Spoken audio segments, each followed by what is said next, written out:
Article 7 का उद्देश्य उन लोगों की नागरिकता की स्थिति को स्पष्ट करना था जो भारत के विभाजन के बाद पाकिस्तान चले गए थे, खासकर 1 मार्च 1947 के बाद।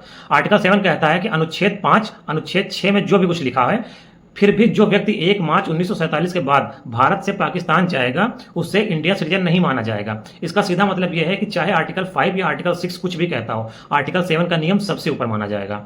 मुख्य शर्त यह है कि अगर कोई व्यक्ति 1 मार्च 1947 के बाद भारत छोड़कर पाकिस्तान चला गया तो वो व्यक्ति अब भारतीय नागरिक नहीं माना जाएगा। 1 मार्च 1947 एक कट ऑफ डेट के रूप में लिया गया, क्योंकि यह वो समय था जब विभाजन की प्रक्रिया शुरू हो चुकी थी और बड़ी मात्रा में पलायन हो रहा था। इस अनुच्छेद में एक अपवाद भी है। अगर कोई व्यक्ति पाकिस्तान जाने के बाद वापस भारत आया हो और उसके बाद अस्थायी वापसी के लिए कानूनी अनुमति पत्र यानी कि परमिट हो उसके पास, तो इस आर्टिकल का नियम उस पर लागू नहीं होगा। यह एक एक्सेप्शन क्लॉज है, यानी कि अपवाद है। अगर कोई व्यक्ति पाकिस्तान चला गया था लेकिन कानून द्वारा जारी किए परमिट जो लेटर होता है, अनुमति पत्र जो होता है, उसके तहत भारत वापस आया है तो उसे भारतीय नागरिक माना जाएगा और उस पर आर्टिकल 7 लागू नहीं होगा।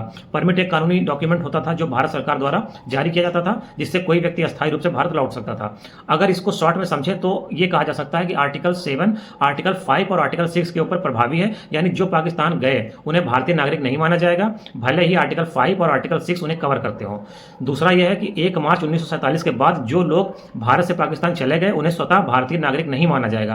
तीसरा यह कि परमिट फॉर रिसेटलमेंट वाले लोग अपवाद हैं, यानी अगर कोई परमिट लेकर भारत लौटा है तो उसे नागरिक माना जाएगा।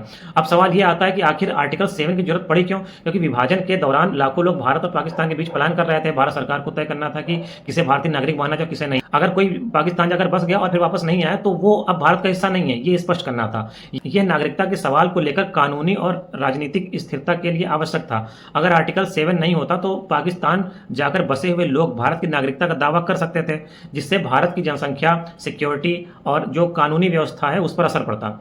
इस आर्टिकल का मेन उद्देश्य यह था कि जो लोग चले गए अब वो भारतीय नहीं रहे, लेकिन जो लोग लौटे और कानूनी प्रक्रिया के तहत लौटे वो भारतीय हैं।